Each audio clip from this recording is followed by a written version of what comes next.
Hello my dear friends, welcome in your on YouTube channel the conceptual academy. और जैसा कि आप लोग का डिमांड था, हम लेकर आ गए हैं मेटल नॉन मेटल लेक्चर 02। ठीक है, इस लेक्चर में बहुत ही इंटरेस्टिंग, बहुत ही अच्छे कॉन्सेप्ट पढ़ेंगे। वो कॉन्सेप्ट क्या होगा और बहुत ही सिंपल वे में पढ़ेंगे। ऐसा नहीं है कि बहुत कॉम्प्लेक्स बता दिए, नहीं, बहुत ही सिंपल वे में पढ़ेंगे जैसा कि एग्जाम में आप लिख सके और ज्यादा से ज्यादा आप स्कोर कर सके। ठीक है, उस तरीके का पढ़ेंगे। पता ही नहीं लगेगा कि आप कोई चैप्टर पढ़ रहे हो, लगेगा कि कुछ अच्छा सीख रहे हो। ठीक है, करना क्या है आपको, यदि आप चैनल से हमारे नए नए जुड़े हैं तो डिस्क्रिप्शन में व्हाट्सएप ग्रुप का लिंक दिया हुआ है, वहां से जाके ऐड हो जाइए, हमारे चैनल को सब्सक्राइब कर दीजिए और बेल आइकन को भी प्रेस कर दीजिए। हम लोग यहाँ पे सिर्फ पढ़ाई का वीडियो के साथ साथ कॉन्सेप्ट वाले अच्छे अच्छे क्वेश्चंस वाले वीडियो भी लेकर आते रहते हैं। ठीक है, आप कोई भी पर्सनल डाउट हो व्हाट्सएप ग्रुप में पूछिए, बहुत जल्द आपको सॉल्यूशन मिलेगा। ठीक है, तो हम बिना देर किए स्टार्ट करते हैं। हम अपना चैप्टर क्या, मेटल नॉन मेटल का लेक्चर 02। हम पिछला लेक्चर में जहां तक खत्म किए थे इसमें आगे बढ़ते हैं।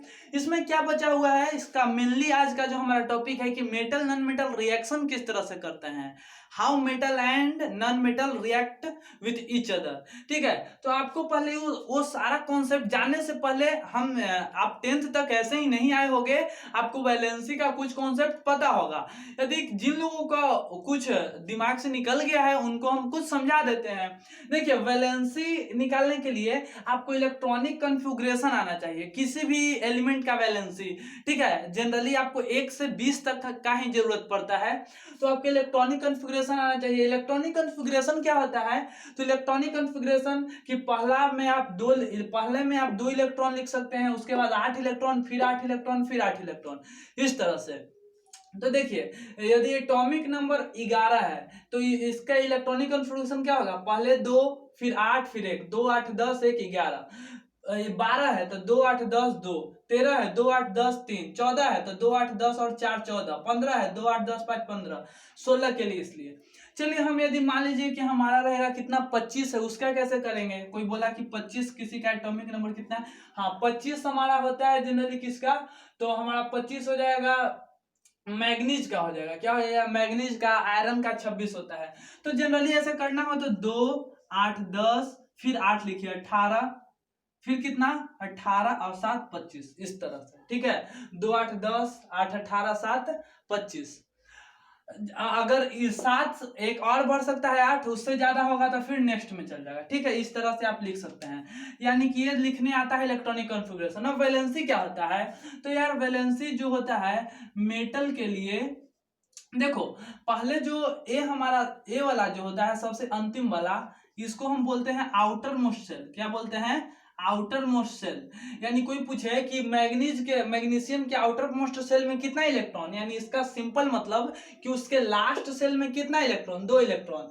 एल्युमिनियम के लिए आउटर मोस्ट सेल में 3 इलेक्ट्रॉन। तो यार मेटल का कोई वैलेंसी पूछे ना, मेटल का कोई वैलेंसी पूछे तो हम सबका वैलेंसी लिख रहे हैं, वैलेंसी। ठीक है, कोई अगर मेटल का वैलेंसी पूछे तो लास्ट में जितना है वही वैलेंसी हो जाएगा। इसके लास्ट में 3 है तो मेटल का एल्युमिनियम का वैलेंसी 3। मैग्नीशियम भी मेटल है तो इसी वजह से इसका भी क्या हो जाएगा, वैलेंसी लास्ट में जितना है वही हो जाएगा। सोडियम के लास्ट में 1 है तो इसका वैलेंसी 1 होगा। सिलिकॉन मेटल नहीं है, क्या है, नॉन मेटल है। क्या है, नॉन मेटल। तो नॉन मेटल के लिए 8 में से 4 घटाते हैं, 8 में से 4 घटाए तो कितना आया, 4। मेटल, फास्फोरस मेटल नहीं है, नॉन मेटल है, तो लास्ट वाले को 8 में से घटा देंगे, 8 में से 5 घटाएंगे तो इसका वैलेंसी 3। वैलेंसी इसका 1 2 3 4 3। और जनरली सल्फर का वैलेंसी, ये भी नॉन मेटल है तो इसके लास्ट में 6 है तो इसको 8 में से 6 सब्ट्रैक्ट करेंगे तो 2। ठीक है, सल्फर का क्या आया, 2। तो इस तरह से आप वैलेंसी कैलकुलेट कर सकते हैं। आप वैलेंसी समझ में आ गया यार, वैलेंसी तो समझ में आ गया। वैलेंसी बहुत लोग याद भी कर लेते हैं, लेकिन वैलेंसी का जो एक्चुअल फील है वो नहीं ले पाते हैं, वो हम आपको एक्चुअल फील दिलवाते हैं। सोडियम का वैलेंसी कितना है, 1। यानी कि जब भी रिएक्शन करेगा तो कोई एक एटम को पकड़ के रखेगा। वैलेंसी का मतलब होता है ना कि कोई दूसरा एटम को कितना दूसरा एटम को पकड़ सकता है, इसका वैलेंसी 1। यानी कि सोडियम कोई एक एटम को ही पकड़ सकता है, अपने से कोई एक एटम को ही चिपका सकता है। हमारा मैग्नीशियम का वैलेंसी 2, यानी मैग्नीशियम का 2 हाथ है, एक इधर से एटम पकड़ सकता है, एक इधर से एटम पकड़ सकता है। हमारा आ गया बात एल्युमिनियम का, एल्युमिनियम का 3 हाथ है, समझिए ऐसा, मतलब एल्युमिनियम तीन किसी दूसरा एटम को अगर पकड़ना होगा तो एल्युमिनियम 3 एटम को पकड़ेगा। यानी हम बात कर लेते हैं क्लोरीन एटम का। देखिए क्लोरीन एटम का बात कर लेते हैं, यहाँ पे इस तरह से हम अगर मिटा दें तो जैसे कि हमारा बात आ जाए कि सोडियम जब रहेगा और यहाँ पे मैग्नीशियम रहेगा और एल्युमिनियम रहेगा और हम सबको क्लोरीन के साथ रिएक्शन करवा रहे हैं, किसके साथ? क्लोरीन के साथ है। किसके साथ है? क्लोरीन के साथ। यहाँ पे लिख देते हैं कि क्लोरीन तो Cl2 मिलता है हमेशा। चलिए तो क्या बनेगा, इधर ध्यान नहीं दीजिए, इसको में आप फंस जाइएगा, इधर ध्यान नहीं दीजिए, ठीक है। बस आप ध्यान दीजिए क्या कि मैं सोडियम क्लोरीन के साथ रिएक्शन करवा रहा है तो सोडियम का कितना वैलेंसी होता है? 1, यानी कि सोडियम कोई एक क्लोरीन को ही पकड़ के रख सकता है। अब क्लोरीन का भी वैलेंसी 1 होता है, निकाल के दिखा देते हैं। क्लोरीन का होता है 2, 8, 10, 7, 17, एटॉमिक नंबर 17, तो 2, 8, 10, 7, 17, यानी नॉन मेटल है, तो 8 में से 7 गया तो 1, इसका वैलेंसी 1। तो क्लोरीन भी क्या चाहता है कि हम एक सोडियम के साथ कनेक्ट रहें। देखिए मैग्नीशियम और क्लोरीन, मैग्नीशियम का क्या कितना होता है वैलेंसी? 2, यानी कभी भी चाहता है कि हम क्लोरीन को कितना क्लोरीन को पकड़ के रखेंगे। मैग्नीशियम का 2 हाथ होता है, ऐसे एक इधर से क्लोरीन को पकड़ता है, एक इधर से क्लोरीन को पकड़ता है, इस तरह से समझ सकते हैं, समझने के लिए बता रहे हैं, ठीक है। वैलेंसी 2 होने का मतलब मैग्नीशियम क्लोरीन का हो या किसी का भी 2 एटम को पकड़ सकता है। मैग्नीशियम यदि ऑक्सीजन के साथ रिएक्शन करेगा तो एक मैग्नीशियम 2 ऑक्सीजन एटम को पकड़ सकता है, एक मैग्नीशियम 2 क्लोरीन एटम को पकड़ सकता है।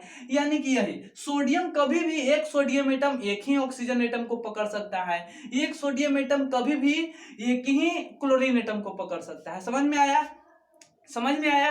वैलेंसी का मतलब यदि हम बोले कि सिलिकॉन का वैलेंसी 4, इसका मतलब एक सिलिकॉन का एटम कोई 4 अदर एटम को पकड़ सकता है। समझ में आ गया बात? चलिए समझ में आ गया, ठीक है। तो जिसका जितना वैलेंसी मतलब वह उतना ही एटम को पकड़ के रख सकता है। वैलेंसी समझ में आ गया आप सभी को? वैलेंसी का डेफिनेशन कोई पूछे तो बोलिए कंबाइनिंग कैपेसिटी, मतलब कि पकड़े रहने की क्षमता, वही है हमारा क्या? वैलेंसी। तो वैलेंसी समझ में आ गया यार। तो अब चलते हैं कि हमारा टॉपिक है काउज ऑफ बॉन्डिंग। क्या है? Cause of bonding. बॉन्डिंग का रीजन क्या होता है, बॉन्डिंग क्या होता है, तब पढ़ेंगे काउज ऑफ बॉन्डिंग। यार बॉन्डिंग क्या होता है समझते हैं अच्छे से। देखिए जैसे कि आप देखते होंगे कि H2O कहीं मिलता होगा, आपको लिखा हुआ कहीं मिला होगा, क्या आपको NaCl लिखा हुआ मिला होगा। फिर आपको क्या मिला होगा चीनी का फॉर्मूला, जैसे ग्लूकोज का फॉर्मूला है, बेंजीन का, बहुत सारा फॉर्मूला है। हम यहाँ पे क्या लिखते हैं, जैसे कि यहाँ पे लिखते हैं हम क्या CO2 लिखते हैं, ठीक है, NH3 लिखते हैं। ये सब कंपाउंड आपको लिखा हुआ मिला होगा। तो आपके दिमाग में क्वेश्चन आया होगा कि यार हाइड्रोजन और ऑक्सीजन जो मिलता है तो क्यों हाइड्रोजन 2 लिखाता है, ऑक्सीजन ऐसे क्यों नहीं लिखते हैं, ऐसे क्यों नहीं लिखते हैं, ऐसे ही क्यों लिखते हैं। चलिए ये भी आपको पता चल गया होगा कि ऑक्सीजन का वैलेंसी कितना है, तो बता ही दिए। हाइड्रोजन और ऑक्सीजन जब भी मिलता है तो हाइड्रोजन और ऑक्सीजन मिलता है तो H2O ही क्यों होता है, NaCl ही क्यों होता है, NaCl2 क्यों नहीं होता है, CO2 क्यों होता है। तो ऐसा मतलब क्यों होता है, एक तो रीजन ये हो गया कि ऐसा क्यों होता है। दूसरा क्वेश्चन ये आता होगा कि मान लिए कि ये दोनों मिल भी गया तो कैसे दोनों कनेक्ट रहता है, मतलब जुड़ा हुआ कैसे है एक दोनों दूसरे से, कैसे नाइट्रोजन और हाइड्रोजन जुड़ा हुआ है एक दूसरे से। तो यार एक कॉन्सेप्ट है किसका, बॉन्डिंग का। ये जो हमारे जो एलिमेंट जब कंपाउंड बनाते हैं, जब एटम एक से ज्यादा एटम मिलते हैं, अलग तरह के एटम, देखो जैसे एक से ज्यादा तरह के एटम मिलते हैं तो मॉलिक्यूल या कंपाउंड बनाते हैं, उस समय एक बॉन्ड का एक फोर्स से दोनों कनेक्ट रहते हैं। किस फोर्स से, एक केमिकल फोर्स से। उस केमिकल फोर्स को हम बॉन्ड बोलते हैं, केमिस्ट्री में उस केमिकल फोर्स को क्या बोलते हैं, बॉन्ड बोलते हैं, ठीक है। तो बॉन्ड समझ में आया क्या है, बॉन्ड एक केमिकल फोर्स है जो किसी एटम को पकड़ के रखता है, ठीक है। एक एटम दूसरा एटम को पकड़े हुए रहता है, वो दूसरे एटम इसको पकड़ के रखता है। चलिए तो बॉन्ड तो ये समझ में आ गया कि बॉन्ड क्या होता है, तो ये तो ठीक है। हम अब आपको क्लियर करते हैं कि H2O ही क्यों होता है, HO2 क्यों नहीं होता है, HO2 क्यों नहीं होता है, H2O ही क्यों होता है। पीछे वाला यदि समझ में आया होगा तो ये जरूर समझ में आएगा। यार हम आपको बताएं कि हाइड्रोजन है और ऑक्सीजन है, क्या रिएक्शन कर रहा है हाइड्रोजन और ऑक्सीजन, यहां से समझिएगा। ऑक्सीजन का वैलेंसी 2 होता है, हाइड्रोजन का वैलेंसी 1 होता है। तो हाइड्रोजन और ऑक्सीजन जब पास में आएंगे तो हाइड्रोजन का वैलेंसी कितना होता है 2। पहले भी हम बताएं कि हाइड्रोजन का ऑक्सीजन का वैलेंसी 2, 8 होता है इसका एटॉमिक नंबर। तो 2 और 6 यानी कि अब इसका लास्ट में कितना होगा 8 में, हाँ 2 होगा इसका, ठीक है। यानी ऑक्सीजन का वैलेंसी 2 होता है। तो इसका मतलब क्या हुआ कि ऑक्सीजन कभी भी क्या चाहता है कि हम कोई अदर एटम चाहे कोई भी हो, इससे मतलब नहीं है, जो हमसे रिएक्शन करने आएगा हम उसका 2 एटम को पकड़ लेंगे। कितना एटम को, 2 एटम को। तो जब हाइड्रोजन इससे रिएक्शन करने आया किससे, ऑक्सीजन से, तो ऑक्सीजन क्या बोला कि भाई हमारा वैलेंसी 2 होता है, यही वजह से हम 2 गो हाइड्रोजन को पकड़ेंगे। कितना, 2 हाइड्रोजन के, H2 हो गया। अब बात आया हाइड्रोजन का कि भाई हाइड्रोजन तुम भी अपना बात बताओ। तो बोला कि भैया मेरा वैलेंसी 1 होता है। मेरा वैलेंसी कितना होता है, मेरा एटॉमिक नंबर 1 है, तो वैलेंसी भी क्या होगा, 1 होगा। तो मेरा वैलेंसी 1 होता है, इसका मतलब रूल के अनुसार हमारा गुण क्या है कि हम किसी एक एटम को ही पकड़ के रख सकते हैं। तो हाइड्रोजन बोला कि हम एक ही ऑक्सीजन को पकड़ेंगे, यही वजह से H2O होता है, HO2 नहीं होता है। HO2 का मतलब बता रहा है कि हाइड्रोजन 2 ऑक्सीजन को पकड़े हो, जो कि बात गलत है। NaCl क्यों होता है, क्योंकि सोडियम का वैलेंसी 1 होता है, क्लोरीन का भी वैलेंसी 1 होता है। तो सोडियम एक क्लोरीन को पकड़े है और क्लोरीन भी एक सोडियम को पकड़े है। कार्बन का वैलेंसी, यहाँ पे आपको डाउट आ रहा होगा, बताते हैं। देखिए कार्बन का वैलेंसी कितना होता है, 4, ऑक्सीजन का वैलेंसी 2। तो कार्बन कहेगा कि हम 4 ऑक्सीजन को पकड़ के रखेंगे, ऑक्सीजन कहेगा कि हम 2 कार्बन को पकड़ के रखेंगे, ठीक है। तो C2O4 लिखिए, सही है, कोई गलत नहीं काट सकता। लेकिन यहां से हम ऐसे करके इसको क्या करते हैं, शॉर्टकट में यहां से कर सकते हैं मैथमेटिकली रूप से। C2O4 लिखिए, रेशियो तो बराबर आएगा ना, 2 4, और क्या यहाँ पे CO2 है ना, CO2, नहीं तो क्या होगा यहाँ पे 2, यहाँ पे बात तो बराबर है, 2 दूना 4, इसका रेशियो 2 रेशियो 4 है या 1 रेशियो 2, बात बराबर है ना, दोनों का रेशियो फिक्स होना चाहिए, रेशियो नहीं बदलना चाहिए। CO2, चलिए, तो इसी वजह से नाइट्रोजन का वैलेंसी 3 होता है। तो नाइट्रोजन के पास जब हाइड्रोजन आता है तो नाइट्रोजन कहता है कि हम 3 हाइड्रोजन को पकड़ के रखेंगे क्योंकि मेरा वैलेंसी 3 होता है। चलिए, तो ये कॉन्सेप्ट है किसका, बॉन्ड। बॉन्ड क्या होता है, तो केमिकल फोर्स होता है जो एटम और मॉलिक्यूल्स के एक दूसरे से पकड़े हुए रहने में मदद करता है। और काउज ऑफ बॉन्डिंग अब आगे पढ़ेंगे, ये सब क्यों ऐसे एग्जिस्ट करता है ये तो वह भी बता दिए। अब काउज ऑफ बॉन्डिंग की बॉन्डिंग बनता क्यों है, ठीक है, बॉन्डिंग कोई बनाता क्यों है, क्यों रिएक्शन कर लेता है। तो यार इसके लिए काउज ऑफ बॉन्डिंग कोई पूछे कि बॉन्डिंग का रीजन क्या है, तो उसके लिए बोलिए कि ऑक्टेट थ्योरी। ऑक्टेट थ्योरी क्या है, ऑक्टेट थ्योरी। ऑक्टेट थ्योरी में बताता है कि कोई बॉन्डिंग क्यों करता है। यार ऑक्टेट थ्योरी क्या है ना, सिंपल वे में समझिए। हम आपको बहुत सारा अभी इलेक्ट्रॉनिक कॉन्फ़िगरेशन लिखे थे, जैसे कि हम एटॉमिक नंबर लिखते हैं क्या, 11 12 13 14 15 का लिखते हैं। Sodium, magnesium, aluminium, silicon, phosphorus, सबका हम इलेक्ट्रॉनिक कॉन्फ़िगरेशन लिखते हैं। 2 8 10 1 11, 2 8 10 2 12, 2 8 10 3 13, 2 8 10 4 14, 2 8 10 5 15। तो यार इलेक्ट्रॉनिक कॉन्फ़िगरेशन लिखा हुआ है, तो समझते हैं क्या बॉन्डिंग क्या होता है, क्यों बॉन्डिंग बनाता है, बॉन्डिंग का फॉर्मेशन क्यों होता है। तो देखिए बॉन्डिंग का फॉर्मेशन का एक नियम है कि जितना भी ऑक्टेट थ्योरी क्या कहता है ना, पहले ऑक्टेट थ्योरी समझ लीजिए कि ऑक्टेट थ्योरी क्या कहता है कि एवरी एटम जो है वह क्या चाहता है, एवरी एटम वांट्स, क्या चाहता है भाई, एवरी एटम वांट्स 8 इलेक्ट्रॉन, कहाँ, आउटर आउटर मोस्ट सेल में, आउटर मोस्ट सेल में। यही है ऑक्टेट थ्योरी। ऑक्टेट थ्योरी है कि जो भी एटम है वो चाहता है कि हमारा आउटर मोस्ट सेल में 8 इलेक्ट्रॉन हो जाए, और यही रीजन है, यही चाहना, जो यही चाहत है ना सब एटम का, जितना भी एटम का जो चाहत है कि हमारा लास्ट ऑर्बिट में 8 इलेक्ट्रॉन हो जाए, इसी चाहत के कारण बॉन्डिंग बनता है। देखिए क्यों। तो यहाँ पे सोडियम है, तो सोडियम के लास्ट में कितना इलेक्ट्रॉन है? लास्ट में 1 इलेक्ट्रॉन है, लेकिन ऑक्टेट थ्योरी कहता है कि हर एटम चाहता है कि हमारा लास्ट में 8 इलेक्ट्रॉन हो। तो सोडियम के लास्ट में 1 इलेक्ट्रॉन है, तो ये चाहेगा कि भाई हमारा लास्ट इलेक्ट्रॉन में भी इस सोडियम एटम चाहेगा कि हमारा और भी हमारा लास्ट सेल में 8 इलेक्ट्रॉन हो जाए। तो इसके पास 2 रीजन है। तो देखिए हर प्रॉब्लम का सॉल्यूशन तो होता ही होता है, तो इसका आया क्या सॉल्यूशन? इसको बोला कोई कि भाई तेरा पास 2 ऑप्शन है, या तो 7 को कहीं से ले लो, नहीं तो एक को किसी को दे दो। एक को दे देगा तो भी तुम्हारा लास्ट में 8 बढ़ जाएगा, नहीं तो 7 को ले लो तो भी तुम्हारा 8 को हो जाएगा। इसको भी वही बोला गया मैग्नीशियम को कि तुम्हारा लास्ट में 2 है, तुमको 8 चाहिए। बोला कि हाँ भैया हमको 8 चाहिए, किसी तरह से दिलवा दीजिए 8 लास्ट में। तो बोला कि एक ऑप्शन कि तुम 2 को हटा दो, नहीं तो 6 को ले लो। तो रीजन क्या था?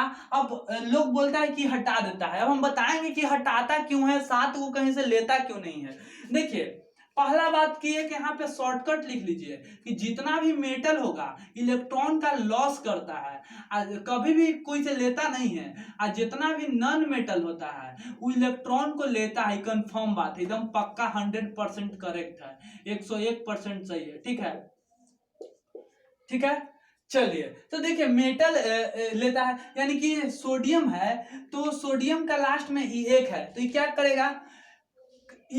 बताए थे, तो ये क्या करेगा? 1 इलेक्ट्रॉन को हटा देगा, अपना क्या करेगा? 1 इलेक्ट्रॉन को क्या करेगा? माइनस करेगा, अपने 1 इलेक्ट्रॉन को क्या करेगा? माइनस करेगा, और माइनस करने की वजह से हटा देगा यहाँ से, तो 1 इलेक्ट्रॉन हटाएगा यहाँ से, और इसके लास्ट में क्या हो जाएगा? 8 2 8 हो जाएगा। ठीक है, इस तरह से आगे का आप खुद बनाइए कि क्या होगा। देखिए आगे क्या क्या होगा? ये भी मैग्नीशियम है, इसके लास्ट में कितना इलेक्ट्रॉन है? 2 इलेक्ट्रॉन है, तो ये 2 इलेक्ट्रॉन को हटा देगा, और क्या अपना मतलब कि देखिए इसको बोलते हैं स्टेबिलिटी। हर कोई चाहता है कि हम खुश रहें, तो ये जब 2 को हटा देता है ना, तो लास्ट में 8 बचता है। तो जब जिसके लास्ट में 8 बचा वो बहुत खुश होता है, तो ये भी बहुत खुश हो गया। एल्युमिनियम 3 को हटा देगा, खुश हो जाएगा। सिलिकॉन के लास्ट में 4 होता है, तो ये 4 नहीं हटाता है, 4 कहीं से ले लेता है। क्यों? क्योंकि यह नॉन मेटल है, नॉन मेटल कहीं से लेता है, हटाता नहीं है। फास्फोरस के लास्ट में 5 है, तो ये 5 को हटाएगा नहीं, 3 को कहीं से ले लेगा। क्यों? क्योंकि यह नॉन मेटल है। अब बताते हैं इसके पीछे का रीजन कि सोडियम जो है 7 को कहीं से लिया क्यों नहीं, एक को लॉस नहीं क्यों किया। इसलिए क्योंकि यार 1 को लॉस करने में इसको कम एनर्जी पड़ता है। ठीक है, 1 को लॉस करने में इसको बहुत कम एनर्जी लगता है, और 7 को लेने में कहीं से इसको बहुत ज्यादा मेहनत करना पड़ता है। तो बात तो बराबर है, 7 को लेगा तो भी लास्ट में क्या हो जाएगा? 8 को पुर जाएगा वैसे भी, या तो 1 हटा देगा तो भी लास्ट में 8 पुर जाएगा। तो कोई क्या चाहता है कि जितना अच्छा से हमारा काम निपट जाए। तो 7 इलेक्ट्रॉन लेने में रीजन सुनिए, 7 इलेक्ट्रॉन लेने में एनर्जी ज्यादा लगता है, इसी वजह से सोडियम 7 इलेक्ट्रॉन गेन न करके क्या करता है? 1 इलेक्ट्रॉन का लॉस कर देता है, बहुत कम एनर्जी लगता है। मैग्नीशियम को 6 इलेक्ट्रॉन लेने में बहुत ज्यादा एनर्जी लगेगा, इसी वजह से उतना एनर्जी न लगा के बस थोड़ा सा एनर्जी में 2 इलेक्ट्रॉन को हटा देता है, और लास्ट में 8 कर लेता है। फास्फोरस को 5 इलेक्ट्रॉन को हटाने में बहुत ज्यादा का एनर्जी जरूरत पड़ेगा, 3 को लेने में कम एनर्जी का जरूरत पड़ेगा, यही वजह से यह 3 इलेक्ट्रॉन ले लेता है। और यही जो खेल है ना, यही खेल है बॉन्डिंग का। इसी वजह से बॉन्डिंग होता है कि हर चाहता है कि हमारा लास्ट में कितना इलेक्ट्रॉन हो? 8 इलेक्ट्रॉन हो। ठीक है, अब आपको यहां से दिखाते हैं, क्या दिखाते हैं? हाँ देखिए यहां से थोड़ा बहुत इसको हटाते हैं।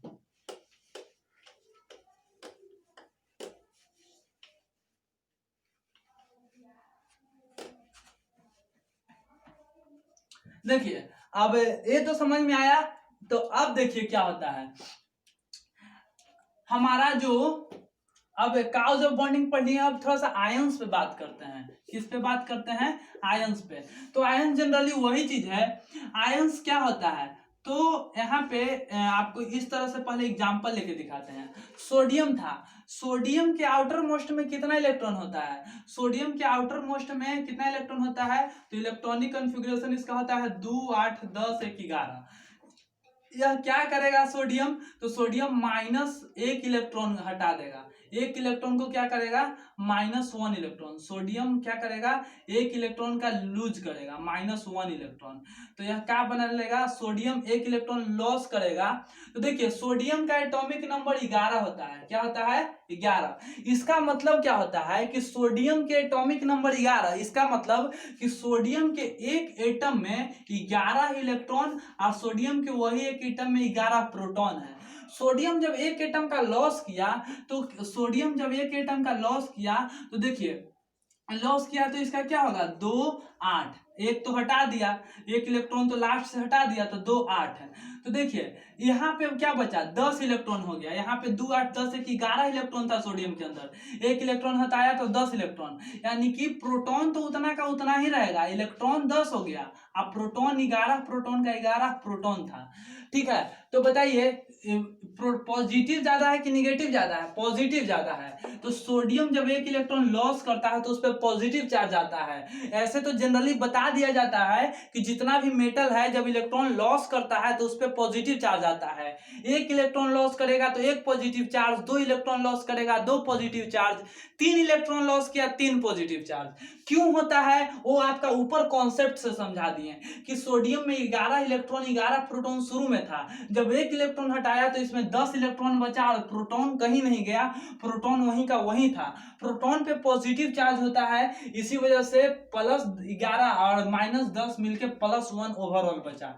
ठीक है, तो कोई स्ट्रक्चर आएगा बनाने के लिए कि बनाइए कि सोडियम आयंस कैसे बनता है, तो ऐसे बनाइए। कोई बोलेगा कि क्लोरीन आयन बनाइए, तो क्लोरीन लिख दीजिए इस तरह से, और नीचे इसका इलेक्ट्रॉनिक कॉन्फ़िगरेशन लिख दीजिए 2 8 10 7 17।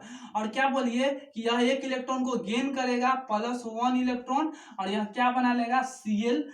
Cl क्या? माइनस की प्लस, कैसे पता चलेगा? यहाँ पे इसका इलेक्ट्रॉन था कितना शुरू में? 17 इलेक्ट्रॉन। इसका एटॉमिक नंबर कितना होता है? 17। इसका मतलब इसके अंदर 17 इलेक्ट्रॉन और 17 प्रोटॉन। जितना एटॉमिक नंबर उतना ही ओकरा में इलेक्ट्रॉन रहता है, उतना ही ओकरा में प्रोटॉन रहता है। ठीक है, लेकिन जब एक इलेक्ट्रॉन और ऐड हुआ तो 17 इलेक्ट्रॉन से 18 इलेक्ट्रॉन हो जाएगा। अब प्रोटॉन 17 का 17 प्रोटॉन रहेगा, तो माइनस ज्यादा कि प्लस ज्यादा? माइनस ज्यादा। इसीलिए जब क्लोरीन जब एक इलेक्ट्रॉन गेन करता है तो इसके ऊपर एक माइनस चार्ज आ जाता है। ठीक है, और इसका इलेक्ट्रॉनिक कॉन्फ़िगरेशन 2 8 हो गया, और लास्ट में भी एक ऐड हो गया, 7 1 8 हो गया। इस तरह से हो गया। ठीक है, तो इस तरह से कर सकते हैं आप। समझ में आया आयंस कैसे बनता है? यार अब आयंस क्या होता है? तो आयंस जो होता है ना, देखिए ये हमारा जो है, ये हमारा जो था, इसको बोलेंगे कि हमारा सोडियम का एटम है। क्या है? सोडियम का एटम है। और ये क्या है? हमारा सोडियम का आयंस है। क्या है? सोडियम का आयन है।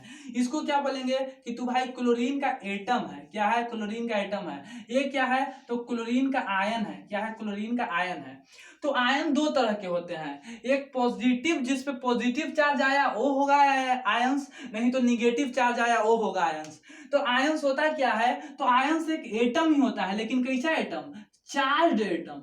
चार्ज्ड एटम, यदि एटम पे चार्ज आ जाए उसको क्या बोलते हैं? आयंस। ठीक है, तो जैसा कि सोडियम था एटम, इस पे अब चार्ज आ गया तो इसी वजह से इसको बोलेंगे आयंस। और जिस आयंस के ऊपर प्लस चार्ज आए उसको बोलते हैं कटायन, और जिस आयंस के ऊपर निगेटिव चार्ज आए उसको बोलते हैं अनायन। तो सोडियम का आयंस केटायन होता है कि एनायन? तो बोलना है कि सोडियम का आयंस के ऊपर पॉजिटिव चार्ज आता है, इसी वजह से सोडियम के आयंस को केटायन बोलते हैं। और क्लोरीन के आयन के ऊपर निगेटिव चार्ज आता है, इसी की वजह से क्लोरीन के आयंस को क्या बोलते हैं? अनायन बोलते हैं। चलिए क्लियर हो गया। आपको क्या हो सकता है, इतना ऐसे एग्जाम में आ सकता है बनाने के लिए। ठीक है, चलिए आगे देखते हैं क्या। हाँ, तो आयंस बनाने आ गए। आयंस आपको कोई भी आयंस दे सकता है बनाने के लिए। आपको कॉन्सेप्ट क्या ध्यान में रखना है कि इलेक्ट्रॉन हटाएगा कि इलेक्ट्रॉन लेगा, ये भी अगर एक लाइन में समझना है तो आपको देख लेना है कि मेटल जो होता है, ये मेटल जो जो भी होगा वो इलेक्ट्रॉन जितना जरूरत 8 पूरा होने में जितना उसको मेटल जितना भी होगा वो इलेक्ट्रॉन को लॉस करेगा, ठीक है, जितना भी मेटल होगा, और नॉन मेटल इलेक्ट्रॉन को गेन करेगा। बस यही कॉन्सेप्ट है और कुछ नहीं। बाकी का आपको कॉन्सेप्ट समझा दिए कि एनर्जी वाला कि ज्यादा एनर्जी लगता है कम एनर्जी, ठीक है।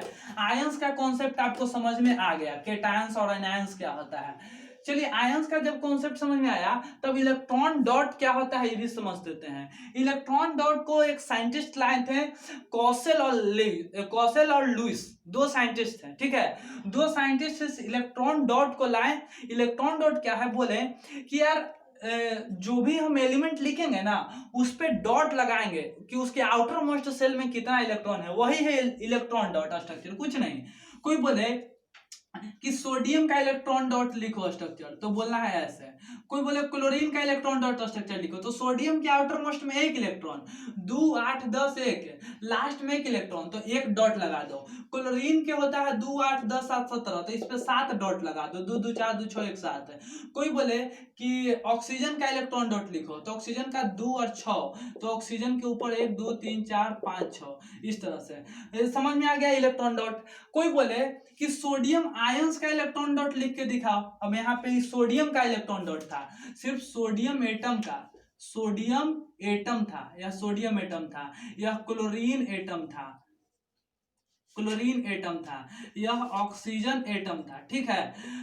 अगर कोई बोले कि सोडियम आयन का इलेक्ट्रॉन डॉट लिख के दिखाओ, सोडियम आयंस का, सोडियम आयंस का, ठीक है, सोडियम आयन का इलेक्ट्रॉन डॉट लिख के दिखाओ। तो यार हम सोडियम आयन में क्या जानते हैं कि सोडियम आयन में क्या होता है, एक इलेक्ट्रॉन ये हटा ही देता है, ठीक है। तो यहाँ पे आप क्या लिख सकते हैं, बस Na लिख सकते हैं ऐसे, और इसके ऊपर क्या कर सकते हैं, इसको ऐसे करके, नहीं तो आप इसको क्या करिए, ऐसे बस ऐसे कीजिए और इसके ऊपर ऐसे चार्ज दे दीजिए, क्योंकि इसके सोडियम जब आयंस बना तो एक इलेक्ट्रॉन को हटा दिया है, तो यहाँ से जो एक इलेक्ट्रॉन है हट गया है, तो इसके ऊपर एक प्लस चार्ज आ गया है। कोई बोले क्लोरीन का इलेक्ट्रॉन डॉट बताओ, तो क्लोरीन तो एक 7 होता है, तो कहीं से एक लेता है ना, तो क्लोरीन पे 8 हो जाता है लास्ट में, 2 2 4 2 6 2 8 है, तो इलेक्ट्रॉन 7 था, एक और ले लिया 8 है, तो ऐसे दिखाना होगा कि एक और ले लिया है 8 हो गया, और 8 लेने के बाद इसके ऊपर कैसा चार्ज आ गया है, माइनस चार्ज आया है। ऑक्सीजन 2 कहीं से ले लेता है, तो ऑक्सीजन का भी 2 2 4 6 रहता है पहले से, और 2 घट रहा होता है तो कहीं से क्या करता है, ले लेता है। देखिए ए वाला ले लिया है, क्लोरीन भी कहीं से एक लिया है, और तो इसको ऐसे कर देते हैं, क्रॉस वाला है मतलब कहीं से लिया है, और माइनस कितना चार्ज आया, 2 माइनस, ठीक है, या -2 भी लिख सकते हैं, ठीक है। इस तरह से इलेक्ट्रॉन डॉट आयंस का इलेक्ट्रॉन डॉट किस तरह से लिखाता है और एटम का इलेक्ट्रॉन डॉट किस तरह से लिखाता है आपको समझा दिए, ठीक है, इलेक्ट्रॉन डॉट। अब एटम का कंपाउंड का कैसे लिखाता है इलेक्ट्रॉन डॉट हम आगे डिस्कस करेंगे, ठीक है। अब बात आते हैं हम यहाँ पे, अब बॉन्ड पे बात आ गया हमारा, ठीक है, कहाँ पे बात आ गया है, बॉन्ड पे। तो आपको बता दें कि यहाँ पे काउज ऑफ बॉन्डिंग बताए थे, वही बताए थे कि हर इलेक्ट्रॉन चाहता है कि हमारा आउटर मोस्ट सेल में 8 हो जाए, और यही है काउज ऑफ बॉन्डिंग। लेकिन काउज ऑफ बॉन्डिंग वहां हम शॉर्टकट में बताए थे। अब यहाँ से कॉन्सेप्ट स्टार्ट हुआ बॉन्डिंग का। बॉन्डिंग 3 रीजन से बनता है, जो भी बॉन्डिंग होता है ना 3 रीजन से बनता है। पहला रीजन है कि लॉस ऑफ इलेक्ट्रॉन, कोई एटम इलेक्ट्रॉन के लॉस करता है तब बॉन्ड बनता है, नहीं तो कोई गेन करता है, इलेक्ट्रॉन को कोई लेता है तो बॉन्ड बनता है, नहीं तो sharing of electron, sharing of electron. 3 तरह से बॉन्ड बनता है। कोई बोले बॉन्ड कितना तरह से बनता है, तो 3 तरह से, loss of electron, gain of electron और शेयरिंग ऑफ इलेक्ट्रॉन। 3 तरह से बॉन्ड बन सकता है, ठीक है। लॉस ऑफ इलेक्ट्रॉन कैसे होता है, यानी कि एक इलेक्ट्रॉन दूसरा इलेक्ट्रॉन को देगा या दूसरा इलेक्ट्रॉन गेन करेगा, इस तरह से। बात अब आगे समझते हैं कि जब इलेक्ट्रॉन का शेयरिंग होता है तब कैसा, जब शेयरिंग करके बॉन्ड बनाता है तब उस समय कोवेलेंट बॉन्ड बनता है, कोवेलेंट बॉन्ड, कोवेलेंट बॉन्ड।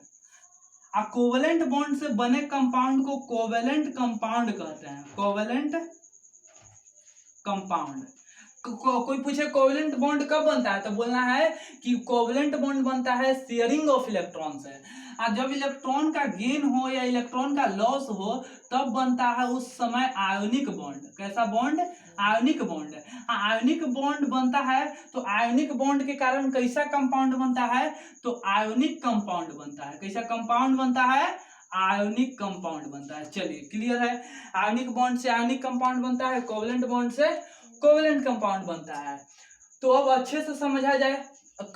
वैसे बॉन्ड कितने होते हैं, तो बॉन्ड हमारे केमिकल्स बॉन्ड कितने होते हैं? 3 होते हैं, आयोनिक बॉन्ड, कोवेलेंट बॉन्ड और coordinate bond.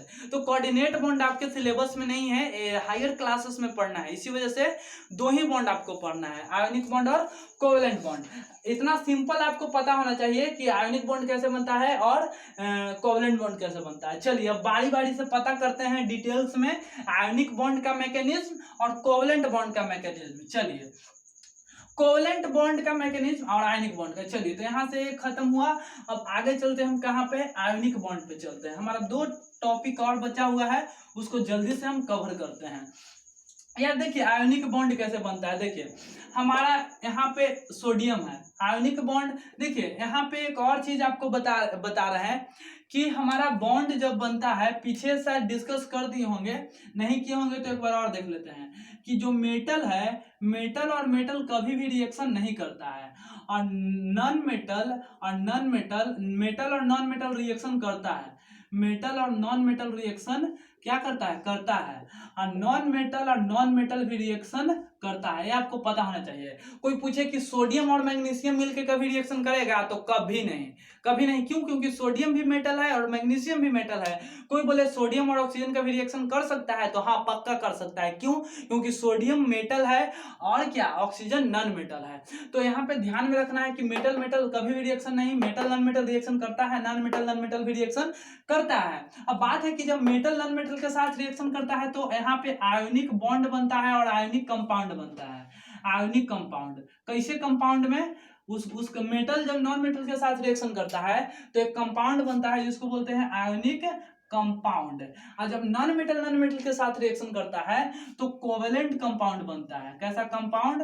Covalent compound. Clear हुआ बात? चलिए तो हम आयोनिक बॉन्ड पे बात करेंगे, यानी कि आयोनिक कंपाउंड का एग्जांपल लेंगे, उसके बाद आयोनिक बॉन्ड को क्लियरली समझ जाएंगे। तो हम कोई एग्जांपल लेते हैं NaCl। क्या लेते हैं? NaCl। हमारा यहाँ पे है सोडियम, क्या है? सोडियम। यहाँ पे हमारा है क्लोरीन। हम क्या बोले? क्लोरीन इलेक्ट्रॉन डॉट से चलते हैं। सोडियम के आउटर में कितना इलेक्ट्रॉन? 1 इलेक्ट्रॉन होता है। क्लोरीन के आउटर में 7 इलेक्ट्रॉन होता है, 2 2 4 2 6 1 7। दोनों नजदीक आया, दोनों जब रिएक्शन के लिए नजदीक आया तो सोडियम बोलता है कि भाई हमको क्या चाहिए? 1 इलेक्ट्रॉन हमको। देखिए यहाँ पे लिखते हैं 2 8 10 1 11 और इसका 2 8 10 7 17। तो यह क्या चाहता है? सोडियम क्या चाहता है? देखिए सोडियम यहाँ पे चाहता है कि हमारा 1 इलेक्ट्रॉन यहाँ पे फालतू है। हम चाहते हैं कि हर एटम चाहता है ऑक्टेट थ्योरी के अनुसार कि हमारा लास्ट में 8 इलेक्ट्रॉन हो। तो सोडियम कहता है कि भाई हमको 1 इलेक्ट्रॉन यहाँ पे शोभा नहीं दे रहा है, तू ले लो, हमको दिक्कत कर रहा है, हम 1 इलेक्ट्रॉन ले लो, जरूरत है किसी को? तो क्लोरीन कहता है कि हाँ हाँ हमको जरूरत है, हमको तो लास्ट में 7 है, लेकिन हमको भी 8 चाहिए, 8 हमको भी करना है। तो कहा कि तुमको 8 की जरूरत है, ये है, तुमको एगो चाहबे करिए, हमको एगो देना है, तो तुम खुश हमू खुश। यहाँ से ही दे देता है इसको 1 इलेक्ट्रॉन, यहाँ से इसको दे देता है, ठीक है। इसको दे देने के बाद क्या बन जाता है? NaCl। क्या बन जाता है? NaCl बन जाता है, ऐसे बनता है, ठीक है। आयोनिक कंपाउंड ऐसे बनता है, ठीक है। जैसे कि अब इसको हम ब्रीफली थोड़ा सा और अच्छे से इसको दिखाएं। देखिए यहाँ पे जब और इसको अच्छे से स्ट्रक्चर हम बनाए तो जब सोडियम यहाँ पे देखिए, ये तो समझ में आएगा। इसी स्ट्रक्चर को हम थोड़ा और अच्छे से बता रहे हैं कि सोडियम क्लोराइड कैसे बनता है। सोडियम क्लोराइड, जब सोडियम है तो सोडियम क्या करता है? सोडियम के 1 इलेक्ट्रॉन है तो ये -1 इलेक्ट्रॉन करेगा, तो 1 इलेक्ट्रॉन माइनस करके यह Na+ बन जाता है। क्या बन जाता है? Na+। यहाँ पे इसका 2 8 10 1 11 होता है, 1 इलेक्ट्रॉन हटा दिया तो 1 इलेक्ट्रॉन हटाने की वजह से इसका 2 और 8 ही हो गया, तो Na+ बन गया। और जो क्लोरीन होता है 2 2 4 2 6 1 7, तो यह 1 इलेक्ट्रॉन को क्या करता है? कहीं से लेता है, इसके वाला इलेक्ट्रॉन को ऐड कर लेता है और क्या बनाता है? Cl- बनाता है। इसमें 2 8 8 इलेक्ट्रॉन होते हैं, ठीक है। और फिर क्या Na प्लस और Cl माइनस मिलके क्या बना लेते हैं, हमारा ओवरऑल कंपाउंड क्या बन जाता है, दोनों मिलके NaCl बन जाता है। तो दोनों तरीका सही है, पहला वाला तरीका और ये तरीका, दोनों तरीका सही है। चलिए तो NaCl बता दिए। अब MgCl2 कैसे बनेगा, या तो Mg यहाँ पे ऐसे लिखेंगे, Mg के लास्ट में 2 इलेक्ट्रॉन होता है, तो यह क्या चाहेगा, चलिए NaCl इस तरह से हुआ, चलिए सही है। हम अब थोड़ा सा और बता देते हैं आपको किसके बारे में, मैग्नीशियम क्लोराइड के बारे में, MgCl2 कैसे करता है। इस पे डाउट आ सकता है किसी को। Mg का लास्ट में 2 इलेक्ट्रॉन होता है, ठीक है, और Mg के लास्ट में कितना इलेक्ट्रॉन होता है, 2 इलेक्ट्रॉन होता है। यह क्या करेगा, यहाँ पे क्लोरीन है तो कहेगा कि भाई क्लोरीन तुम्हारा पास कितना है, 2 2 4 2 6 1 7, कहता है कि हमको 8 का जरूरत है, क्लोरीन कहता है 8 का जरूरत है, और मैग्नीशियम कहता है कि हमको 2 इलेक्ट्रॉन हटाना है। तो अब पहले देखो यहाँ पे इस तरह से हम इसको रिप्रेजेंट कर रहे हैं, पहले ही इसको एगो दे देगा तो कहेगा कि हाँ हम खुश हो गए, अब हमको नहीं चाहिए, हमको 8 गो मिल गया।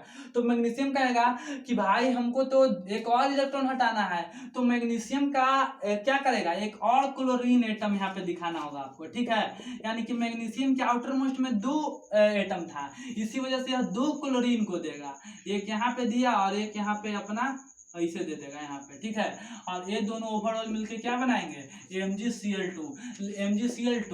और यह अंदर ही अंदर कैसे बना है, कोई पूछे कि MgCl2 कैसे बना है, तो बोलना है कि MgCl2 बना है, देखिए Mg कौन कौन आयन से बना है, तो Mg2 प्लस आयन से और Cl माइनस आयन से। कौन कौन आयन से बना है, देखिए Mg जब 2 इलेक्ट्रॉन हटाता है तो Mg2 प्लस बनता है, 2 इलेक्ट्रॉन हटाया, Cl 1 इलेक्ट्रॉन लिया तो Cl माइनस 1, ठीक है। तो कोई पूछे कि NaCl जो कंपाउंड है कि कैसे बना है, कौन कौन आयन से बना है, तो आपको बोलना होगा कि Na प्लस आयन से और Cl माइनस आयन से। MgCl2 कैसे बना है, तो Mg2 प्लस आयन से और Cl माइनस आयन से बना है, ठीक है, इस तरह से आप बना सकते हैं, ठीक है। आगे और आपको दिखाते हैं आगे, चलिए यहाँ तक क्लियर है, कॉन्सेप्ट बढ़िया से क्लियर है, आई होप कि आपको अच्छा से क्लियर होगा, ठीक है। तो यहाँ पे क्लियर हो गया आपको NaCl MgCl। अब थोड़ा सा आयनिक बॉन्ड कैसे रहता है ये तो क्लियर हो गया, अब थोड़ा सा स्ट्रक्चर और इसका प्रॉपर्टी देख लेते हैं। तो देखिए आयनिक बॉन्ड जो होता है ना इस तरह से होता है, देखिए आयनिक बॉन्ड जो होता है सोडियम और क्लोराइड, तो सोडियम और क्लोरीन कुछ इस तरह से एक फोर्स से दोनों कनेक्ट होते हैं, सोडियम क्लोरीन MgCl2। तो मैग्नीशियम और क्लोरीन जो होता है, 2 क्लोरीन, इस तरह से दोनों के बीच फोर्स होता है, ठीक है, दोनों फोर्स कैसा, तो ये सोडियम पे प्लस आता है, क्लोरीन पे माइनस, इस पे 2 प्लस, इस पे माइनस, इस पे भी माइनस चार्ज आता है, और तभी दोनों आयंस बनते हैं। बताए थे ना कि अभी आपको अभी थोड़ा देर पहले ही बताएं कि MgCl2 कैसे बना है, Mg2 प्लस आयन से, देखिए Mg2 प्लस आयन से और Cl माइनस के 2 आयन से बना है, ठीक है, और NaCl कैसे बना है, एक Na प्लस आयन से और एक Cl माइनस आयन से, इस तरह से। तो इस तरह से दोनों कनेक्ट होते हैं, और ये दोनों के बीच ये प्लस है और ये माइनस है, तो चूंकि प्लस माइनस के बीच बहुत ज्यादा अट्रैक्शन होता है, तो जो हमारा आयनिक बॉन्ड होता है ना, आयनिक बॉन्ड का प्रॉपर्टी का बात आ गया, आयनिक बॉन्ड। तो आयनिक बॉन्ड जो होता है, आयनिक कंपाउंड जो होता है, आयनिक बॉन्ड होता है, तो कैसा बॉन्ड आयनिक बॉन्ड से कैसा कंपाउंड बनता है, आयनिक कंपाउंड। तो आयनिक कंपाउंड के बारे में हम पढ़ लेते हैं थोड़ा सा प्रॉपर्टी, ये सब हमारे आयनिक कंपाउंड है, जितने भी मेटल नॉन मेटल से रिएक्शन करके बनेंगे वो सारे आयनिक कंपाउंड होते हैं। तो आयनिक कंपाउंड कैसे बनते हैं, made up of, ionic compound consist of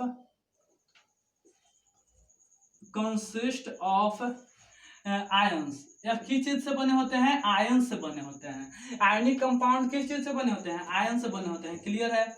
चलिए और क्या है इसका, नेक्स्ट क्या है, नेक्स्ट है कि यार इन दोनों के बीच जो फोर्स ऑफ अट्रैक्शन होता है ना, दोनों आयंस के बीच फोर्स ऑफ अट्रैक्शन बहुत ज्यादा होता है, ठीक है, बहुत मजबूत फोर्स ऑफ अट्रैक्शन होता है, और इस फोर्स ऑफ अट्रैक्शन का नाम है, दोनों के बीच फोर्स ऑफ अट्रैक्शन बहुत होता है, और इन दोनों के बीच यहाँ पे लिख लीजिए कि force of attraction, force of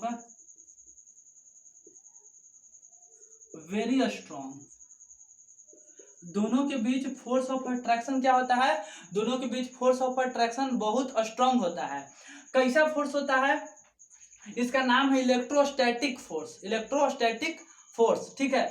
और इलेक्ट्रोस्टैटिक फोर्स ऑफ अट्रैक्शन बहुत स्ट्रांग फोर्स होता है, और इसी वजह से इन दोनों के बीच एक बॉन्ड बनता है, उस बॉन्ड का नाम है इलेक्ट्रोकेमिकल बॉन्ड, इलेक्ट्रोकेमिकल बॉन्ड। जो इन दोनों के बीच जो बॉन्ड दिख रहा है ना, एक ऐसा बॉन्ड है, इसका नाम है इलेक्ट्रोकेमिकल बॉन्ड, इलेक्ट्रोकेमिकल बॉन्ड, या इसी बॉन्ड को बोलते हैं आयोनिक बॉन्ड। कैसा बॉन्ड, आयोनिक बॉन्ड। कैसा बॉन्ड, आयोनिक बॉन्ड बोलते हैं। चलिए क्लियर है। देखिए आयोनिक कंपाउंड जितना भी आपको मिलेगा ना, यह वाटर में सोलुबल मिलेगा, वाटर में सोलुबल मिलेगा। वाटर में क्या मिलेगा, तो वाटर में सोलुबल मिलेगा, मतलब वाटर में डालिएगा तो घुल जाएगा। जितना भी NaCl MgCl2 सबको डालिए वाटर में घुल जाएगा। और जितना भी ये सब हमारा आयोनिक कंपाउंड है, इस सबको क्या में डालिए, ऑर्गेनिक सॉल्वेंट में डालिए, ऑर्गेनिक सॉल्वेंट में डालिए। मतलब किस चीज में, मतलब किस चीज में, जैसे कि बेंजीन में, अल्कोहल में, अल्कोहल में, बेंजीन में, फिर से अल्कोहल हो गया, बेंजीन हो गया, और भी बहुत सारा है कंपाउंड, ऑर्गेनिक कंपाउंड, ठीक है। वो सारा में डालिएगा तो क्या होगा, जनरली आपको दो चीज के बारे में पता है, इसी वजह से आपको दो चीज के बारे में पता है, ठीक है, नहीं तो इसका नाम बहुत सारा है, ठीक है। तो ये दोनों में डालिएगा तो क्या होगा, नहीं घुलेगा, ऑर्गेनिक सॉल्वेंट में नहीं घुलता है और वाटर में घुलता है, यही इसका प्रॉपर्टी है। और एक प्रॉपर्टी क्या है कि मेल्टिंग और बॉइलिंग पॉइंट जो इसका होता है बहुत हाई होता है, बहुत हाई। आयोनिक कंपाउंड का मेल्टिंग एंड बॉइलिंग पॉइंट बहुत ज्यादा हाई होता है। देखिए ऐसा क्यों होता है, इन दोनों के बीच फोर्स ऑफ अट्रैक्शन बहुत ज्यादा होता है, तो मेल्टिंग बॉइलिंग पॉइंट जाहिर सी बात है कि बहुत ज्यादा होगा। मेल्टिंग बॉइलिंग पॉइंट इनको मॉलिक्यूल को अलग हो ही नहीं देगा, तो जब मॉलिक्यूल अलग होगा ही नहीं तो मेल्ट और बॉयल होगा कैसे, समझ में आ रहा है बात, ठीक है। और वाटर क्या करता है, इनके वाटर में सोलुबल होता है, क्यों, क्योंकि वाटर में जाते हैं इनके बीच फोर्स जो होता है, इलेक्ट्रिकल फोर्स जो होता है, इलेक्ट्रोस्टैटिक फोर्स, उसको वो कम होने लगता है। क्या होने लगता है, इलेक्ट्रोस्टैटिक फोर्स ऑफ अट्रैक्शन कम होने लगता है आयनिक कंपाउंड को जब वाटर में डालते हैं तो। और वाटर के इसी प्रॉपर्टी को डाई इलेक्ट्रिक प्रॉपर्टी बोलते हैं। वाटर के जो जब पानी में डालते हैं तो वाटर क्या करता है, आयनिक बॉन्ड को कमजोर कर देता है, और इसी प्रॉपर्टी को क्या बोलते हैं, डाई इलेक्ट्रिक प्रॉपर्टी। बस यहाँ तक क्लियर हो गया। चलिए यहीं तक था। और जनरली एक लास्ट हमारा है केमिकल आयोनिक कंपाउंड के बारे में, कि आयोनिक कंपाउंड जनरली कैसा मिलता है हमको, सॉलिड फॉर्म में ज्यादा मिलता है। कैसा फॉर्म में मिलता है, सॉलिड फॉर्म में, ठीक है। आयोनिक कंपाउंड मिलेगा ज्यादा आपको सॉलिड फॉर्म में, ठीक है।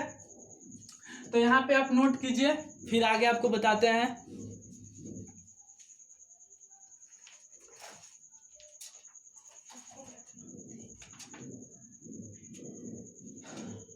नोट कीजिए जल्दी से।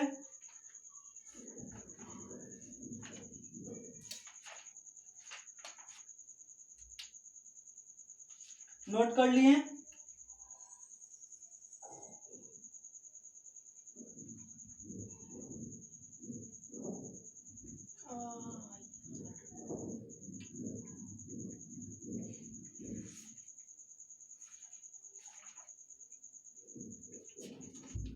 चलिए तो नोट कर लिए तो ठीक है, मिटा देते हैं। सॉलिड आयनिक कंपाउंड कैसा मिलता है, जनरली सॉलिड मिलता है। इसका रीजन क्या है ये भी आपको पता चल गया होगा, क्योंकि दोनों के बीच फोर्स ऑफ अट्रैक्शन बहुत हाई होता है।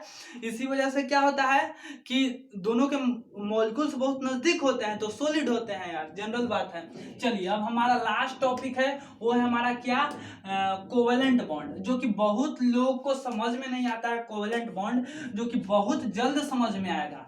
तो देखिए आयोनिक बॉन्ड कोई पूछे कैसे बनता है, तो शेयरिंग ऑफ इलेक्ट्रॉन्स है। कोवेलेंट बॉन्ड नहीं, ट्रांसफर ऑफ इलेक्ट्रॉन्स है।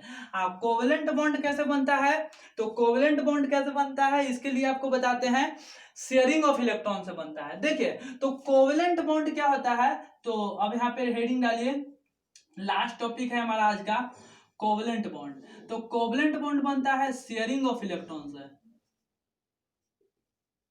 Sharing of electron. Sharing of electron से बनता है कोवेलेंट बॉन्ड। कैसे बनता है?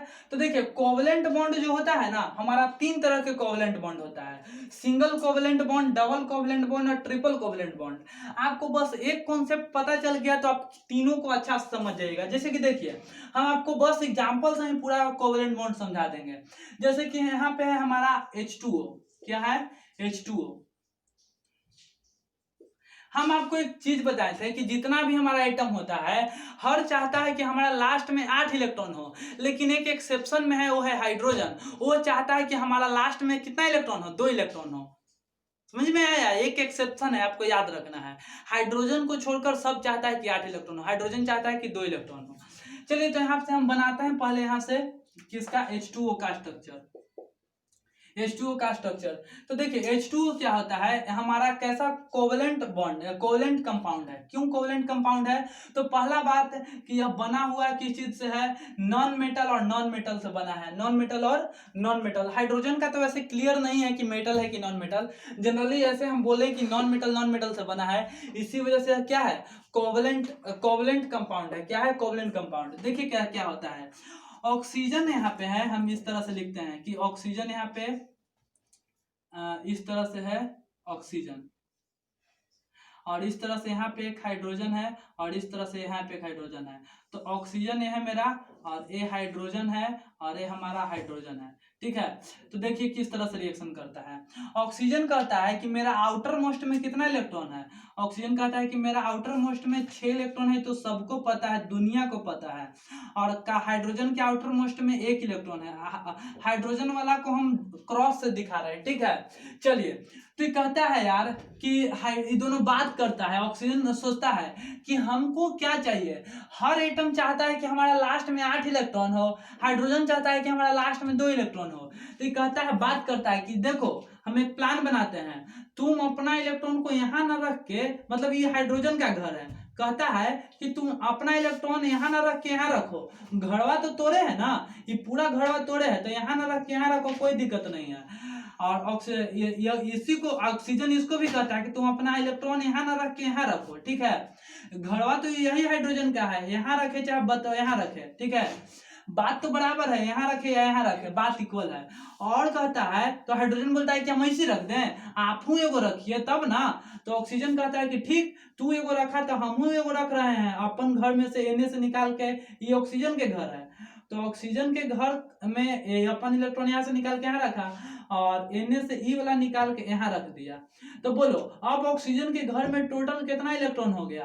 टोटल हो गया 2 2 4, 2 2 4 तो 6 2 8 8। इसके घर में, तो इसके घर में देखो, इसके घर में भी 1 और 2 हो गया, ये भी खुश। इसके घर में 1 और 2, हाइड्रोजन तो चाहवे करता है कि हमारे घर में 2 इलेक्ट्रॉन हो जाए, ये भी खुश, ये भी, तीनों खुश। और इसी तीनों के वजह से क्या बन जाता है? यह कंपाउंड बन जाता है। देखिए इसको कैसे दर्शाते हैं। देखिए जब एक एक इलेक्ट्रॉन के शेयर होता है ना, एक एक इलेक्ट्रॉन के शेयरिंग होता है, तो सिंगल बॉन्ड बनता है। जब 2 2 इलेक्ट्रॉन दोनों तरफ से आया तो डबल बॉन्ड बनता है। जब 3 3 इलेक्ट्रॉन का शेयरिंग होता है तो ट्रिपल बॉन्ड बनता है। तो यहाँ पे हाइड्रोजन चूंकि एक एक इलेक्ट्रॉन शेयर हुआ है, तो एक बॉन्ड का मतलब 1 इलेक्ट्रॉन ही दिया है, 1 इलेक्ट्रॉन ही दिया है, सिंगल बॉन्ड का मतलब। यहाँ पे ऑक्सीजन और नीचे एक और क्या? हाइड्रोजन। इसको ऐसे लिखिए, इसको ऐसे लिखिए, बात बराबर है। चलिए सिंगल बॉन्ड समझ में आया। एक और स्ट्रक्चर आपको दिखा देते हैं, फिर क्लियर हो जाएगा आपका। एक और है हमारा, जल्दी से देख लीजिए क्या वो है हमारा, CCl4 का। CCl4, C कार्बन और क्लोरीन 4, यानी कि ऐसे भी पता चल रहा है कि कार्बन और क्लोरीन रिएक्शन करेगा तो कार्बन का वैलेंसी 4 है, तो 4 एटम को पकड़ के रखेगा, और क्लोरीन का वैलेंसी 1 है, तो एक ही कार्बन को पकड़ेगा। ये तो क्लियर है। तो इस तरह से यहाँ से कार्बन रहता है, कार्बन रहता है, ये कितना क्लोरीन को पकड़ेगा? तो 4 क्लोरीन को, 1 क्लोरीन, 2 क्लोरीन, 3 क्लोरीन और 4 क्लोरीन। कार्बन के पास कितना इलेक्ट्रॉन रहता है आउटर मोस्ट में? 4, तो 2 2 4। और क्लोरीन का आउटर मोस्ट में कितना रहता है? 7, 2 2 4 2 6। इसको क्रॉस से डिनोट करते हैं। ठीक है, 1 2 3 4, एक सेकेंड,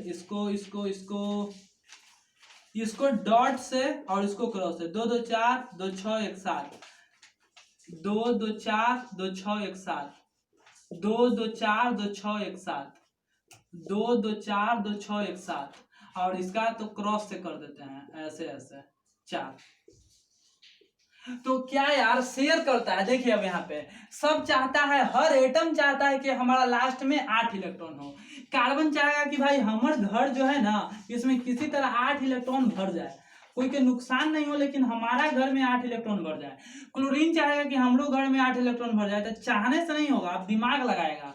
कार्बन कहेगा कि हमारे पास एक प्लान है। क्या प्लान है? तो सब क्लोरीन कहेगा बोलिए, तो कहेगा कि देखो हम अपन 1 इलेक्ट्रॉन को ला के रखते हैं यहाँ पर ही अपने घर में, यहाँ नहीं रखे यहाँ रखे, बात बराबर है, हमारा घर है ना बस। यानी कि 1 इलेक्ट्रॉन शेयर किया तो उधर से ये भी कहता है कि तो हम 1 इलेक्ट्रॉन शेयर करते हैं। तो यहाँ से ये अपन इलेक्ट्रॉन यहाँ न रख के यहाँ एक शेयर करता है, तो इधर से ये भी 1 इलेक्ट्रॉन को शेयर करता है क्लोरीन, ये भी अपना 1 इलेक्ट्रॉन को इधर शेयर करता है इसके साथ। तो क्लोरीन भी 1 इलेक्ट्रॉन यहाँ से हटा के यहाँ डाल देता है, ये भी 1 इलेक्ट्रॉन को शेयर करता है यहाँ से यहाँ, और कार्बन भी वाला को हटा के यहाँ डाल देता है। अब देखिए कार्बन के सर्कल में कितना इलेक्ट्रॉन हुआ है इसके घर में, 2 2 4 2 6 दे 8 हो गया। यानी कि कार्बन खुश, दम हैप्पी हो गया दम इस तरह से, और क्लोरीन भी दम हैप्पी हो गया, दोनों हैप्पी हो गया, सब हैप्पी हो गया, ये भी दम हैप्पी हो गया, एक 2 2 4 2 6 2 8 ये भी खुश हो गया। ठीक है, सब खुश हो गया। तो खुश होने से काम नहीं होगा, ये तो समझ में आ गया। चलिए अब इसको बॉन्ड बनाते हैं। बॉन्ड कैसे होता है बॉन्ड किस तरह से बनता है देख लीजिए। ठीक है, बस अब थोड़ा सा टॉपिक और है, खत्म हो जाएगा, देख लिए। चलिए तो यहाँ पे देखते हैं कि कैसे है। वो बताए थे आपको कि जब 1 1 इलेक्ट्रॉन शेयर होता है तो सिंगल बॉन्ड बनता है। तो यहाँ से क्लोरीन है, यहाँ पे सिंगल बॉन्ड, कार्बन इधर भी सिंगल बॉन्ड, 1 1 इलेक्ट्रॉन शेयर हुआ है, फिर क्लोरीन, ऊपर भी सिंगल बॉन्ड से क्लोरीन, नीचे भी सिंगल बॉन्ड से क्लोरीन। यानी कि ए स्ट्रक्चर और ए स्ट्रक्चर दोनों सही है, जैसा बनाने के लिए दे वैसे आप बना सकते हैं। ठीक है, दोनों बना सकते हैं। तो हम दोनों का स्ट्रक्चर बता दिए, आप सिंगल बॉन्ड वाला स्ट्रक्चर किसी को कैसा भी बना सकते हैं। तो सिंगल बॉन्ड इस तरह से बनता है। बस एक डबल बॉन्ड का एग्जांपल और एक ट्रिपल बॉन्ड का एग्जांपल आपको समझा दें, फिर यह लेक्चर हो जाएगा द एंड। ठीक है, चलिए तो डबल बॉन्ड का कॉन्सेप्ट क्या है कि हमारा CO2 है, CO2 थे तो सबको पता चलता है कि CO2 ही होता है, क्यों पीछे बता दिए थे। कैसे बनता है देखिए, कैसे बनता है। हमारा क्या है, कार्बन और ऑक्सीजन है, तो कार्बन क्या करेगा, 2 ऑक्सीजन को पकड़ेगा, कार्बन है। अब ऐसा नहीं बोलिएगा यार कि C2O4 होना चाहिए, क्या है कि ऑक्सीजन का कार्बन का वैलेंसी 4 होता है। अरे वो पता है, C2O4 बोलिए या CO2 बोलिए, 2:4 या 1:2, बात तो बराबर है ना, 2 2 4 रेशियो सेम है, इसी वजह से CO2 होगा, CO2। यानी कि 1 कार्बन 2 ऑक्सीजन, तो 1 कार्बन और ऑक्सीजन कितना, 2 ऑक्सीजन, यानी कि 1 ऑक्सीजन इधर 1 ऑक्सीजन इधर। ठीक है, लगा लेते हैं ऑक्सीजन और ऑक्सीजन। ठीक है, तो क्या होगा, कार्बन के लास्ट में 4 इलेक्ट्रॉन होता है, 1 2 3 4, ऑक्सीजन के लास्ट में 6, 1 2 3 4 5 6, 1 2 3 4 5 6, 6 इलेक्ट्रॉन। दोनों को बॉन्ड बनाना है, दोनों चाहता है कि हमारा लास्ट में 8 इलेक्ट्रॉन हो जाए। कहता है कि हमारा प्लान है, कहता है कैसे कि 1 इलेक्ट्रॉन दे दो, तो कहता है कि हाँ दे दिए। ऑक्सीजन कहता है कि हम वो दे दिए, तब ऑक्सीजन कहता है कि हमारे घर में अभी के अभी 6 इलेक्ट्रॉन है, ये 2 2 4 2 2 4 2 2 4 2 6 एक 7 गो है। तो कहता है कि अच्छा 7 गो है, तो एगो आओ वही से हटाओ, यहाँ से एगो आओ हटाओ, आई कहता है कि तो हम एगो आओ यहाँ से अपन तोड़ा भी दे देते हैं। आखिर है एकरे घर में, ध्यान में रखिए, शेयर किया है, कार्बन 2 इलेक्ट्रॉन शेयर किया और ऑक्सीजन भी 2 इलेक्ट्रॉन शेयर किया। अब देखिए इधर से भी यह 2 इलेक्ट्रॉन शेयर करेगा और ये भी अपना 2 इलेक्ट्रॉन यहाँ से हटा के यहाँ कर दिया। अब देखिए कार्बन के टोटल घर में कितना इलेक्ट्रॉन, ये वाला घर में 8, 4 4 8, कार्बन खुश। ऑक्सीजन के घर में कितना, 8, 8 इसका भी हो गया, 2 2 4 4 8, ये भी खुश, और इसके घर में भी 8 हो गया, ये भी खुश। यानी कि इसका बॉन्ड बन गया कार्बन और ऑक्सीजन का इस तरह से। मैकेनिज्म ऐसे समझाना है और फिगर कैसे बनाना है। सी 2 इलेक्ट्रॉन शेयर हुआ, 1 इलेक्ट्रॉन शेयर होता है तो एक बॉन्ड, 2 इलेक्ट्रॉन 2 2 इलेक्ट्रॉन शेयर होता है तो double bond. C double bond हो, इधर से भी डबल बॉन्ड हो, इस तरह से बनता है। आप क्या करना है, C2H4 का होमवर्क में बनाना है, ठीक ना। C2H4 का होमवर्क में बनाना है, नहीं बनेगा तो व्हाट्सएप ग्रुप में कमेंट करना है, वहां पे करना है, या कमेंट सेक्शन में बता सकते हैं। लास्ट एक ट्रिपल बॉन्ड समझाते हैं, वहां से क्लियर हो जाएगा।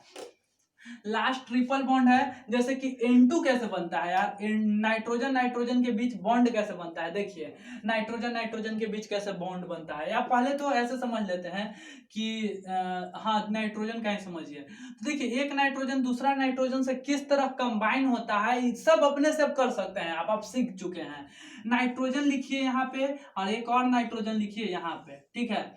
नाइट्रोजन के लास्ट में 5 इलेक्ट्रॉन होता है, 2 2 4 1 5, 2 5, 2 2 4 और 1 5, और इसके लास्ट में भी 5, 2 2 4 और 1 5, दोनों को चाहिए 8 इलेक्ट्रॉन। तो यहां से यह क्या करेगा, 2 इलेक्ट्रॉन 3 इलेक्ट्रॉन लाके रख देगा कि यहां से यहां, ये भी अपना 3 इलेक्ट्रॉन यहां से लाके यहां रख देगा, यहां यहां यहां। देखिए अब 3 3 इलेक्ट्रॉन रख दिया, तो इसका जोड़िए, इस नाइट्रोजन के अंदर 8 इलेक्ट्रॉन, इस नाइट्रोजन के घेरा में भी 8 इलेक्ट्रॉन, दोनों खुश हो गया। और 3 इलेक्ट्रॉन शेयर हुआ है, तो 1 इलेक्ट्रॉन शेयर होता है एक पेयर, तो एक बॉन्ड, दोनों इसके लिए एक और बॉन्ड, इसके लिए एक और बॉन्ड, तो नाइट्रोजन नाइट्रोजन क्या बना, ट्रिपल बॉन्ड बना। कैसा बॉन्ड, ट्रिपल बॉन्ड। तो नाइट्रोजन नाइट्रोजन के बीच कैसा बॉन्ड बनता है, ट्रिपल बॉन्ड। आप एनसीईआरटी का कुछ कोई भी क्वेश्चंस करके देख सकते हैं, गारंटी है जरूर बनेगा, ठीक है, चाहे वो स्ट्रक्चर पारना हो या इलेक्ट्रॉन डॉट स्ट्रक्चर दिखाना हो। लास्ट हम आपको C2H4 बता रहे हैं, C2H4 C2H2 C2H2 का मतलब क्या हुआ कि कार्बन 2 होना चाहिए, हाइड्रोजन 2 होना चाहिए, तब कैसा बनेगा। तो 2 कार्बन मतलब एक कार्बन और एक और कार्बन, कार्बन कार्बन। हाइड्रोजन कितना, हाइड्रोजन भी 2 लेना है, तो हाइड्रोजन 2 लेना है, इसका मतलब क्या, एक हाइड्रोजन यहाँ ले लेते हैं, एक हाइड्रोजन यहाँ ले लेते हैं। देखिए कार्बन के 4 रहता है, 1 2 3 4, 1 2 3 4। तो यार क्या करेगा, पहला बात तो है कि पहला बात क्या है कि दोनों को C2H2 है ना, हाँ C2H2 है, तो कार्बन को क्या चाहिए, कार्बन को क्या चाहिए कि कार्बन ट्रिपल बॉन्ड बना सकता है कि नहीं। तो यहाँ पे देखिए, यहाँ पे क्या करेगा, हाइड्रोजन का एक यहाँ पे एक है और यहाँ पे भी हाइड्रोजन का एक है, तो इन दोनों को हाइड्रोजन को 2 चाहिए, तो सबको पता है, तो हाइड्रोजन एक यहाँ लाएगा और यहाँ पे कार्बन अपना एक यहाँ दे देगा, हाइड्रोजन एक यहाँ लाएगा, कार्बन एक यहाँ अपना यहाँ दे देगा, ठीक है। तो हाइड्रोजन का तो पुड़ गया, लेकिन कार्बन क्या करेगा, यहाँ से तीनों इलेक्ट्रॉन को हटाएगा और यहाँ ला देगा, और ये भी अपना तीनों इलेक्ट्रॉन को हटाएगा और यहाँ ला देगा। क्रॉस से इलेक्ट्रॉन ही है, कंफ्यूज नहीं होना है, ठीक है। तो अब देखिए किस तरह से यह 3 इलेक्ट्रॉन शेयर किया है, तो ट्रिपल बॉन्ड, ये सिंगल यहाँ हुआ है तो एक बॉन्ड, इधर भी सिंगल हुआ है तो एक बॉन्ड, इस तरह से होता है, ठीक है। C2H4 का स्ट्रक्चर, C2H2 का स्ट्रक्चर इस तरह से, ठीक है। यहाँ पे एक खत्म हुआ हमारा कोवलेंट बॉन्ड, और कोवलेंट बॉन्ड खत्म हुआ। जैसा कि आप बताए थे कि ionic bond soluble in water होता है, तो उसका ठीक उल्टा कोवलेंट बॉन्ड इनसोलुबल इन वाटर होता है, इनसोलुबल इन वाटर, ज्यादातर इनसोलुबल इन वाटर, ज्यादातर क्या होता है, वाटर में इनसोलुबल होता है, ठीक है। और कोवलेंट बॉन्ड का एक और प्रॉपर्टी क्या होता है कि कोवलेंट बॉन्ड इनसोलुबल इन वाटर होता है, किसमें सोलुबल होता है, तो सोलुबल होता है ऑर्गेनिक सोलवेंट में, किसमें, soluble in organic solvent, organic solvent, जैसे किसमें, तो बेंजीन, ये सब में क्या होता है, सोलुबल होता है, ठीक है। बेंजीन अल्कोहल, ये सब में लिख लीजिए, benzene alcohol, benzene alcohol CCl4, ठीक है। तो ऐसे ये हो गया। हाँ तीसरा कि जितना भी कोवलेंट कंपाउंड होता है वह जनरली क्या होता है, गैस होता है, नहीं तो लिक्विड होता है। कुछ सॉलिड होता है एक्सेप्शन में, जैसे कि शुगर और ग्लूकोज, ये ऑर्गेनिक कंपाउंड है, लेकिन क्या होता है, सॉलिड, ज्यादातर गैस और लिक्विड होता है।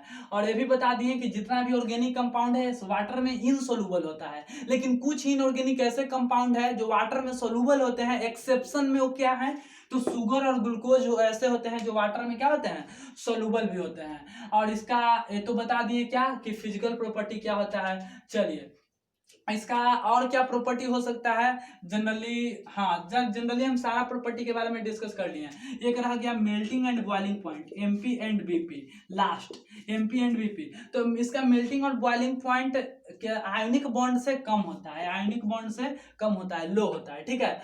जनरली इतना ही है, एग्जाम के लिए सफिशिएंट है, नॉलेज के लिए सफिशिएंट है, लेकिन नॉलेज के लिए सफिशिएंट नहीं बोल सकते हैं क्योंकि इसका चैप्टर बहुत ही अच्छा है। आगे के क्लास में भी पढ़ना है आपको 11th में, बहुत डिटेल्स में हम कोशिश किए हैं आपको बहुत अच्छे तरीके के समझाने का। और यदि इस आपको समझने में कोई परेशानी हुई हो या हमसे कुछ मिसकॉन्सेप्ट हुआ हो तो उसके लिए हम माफ़ी चाहते हैं।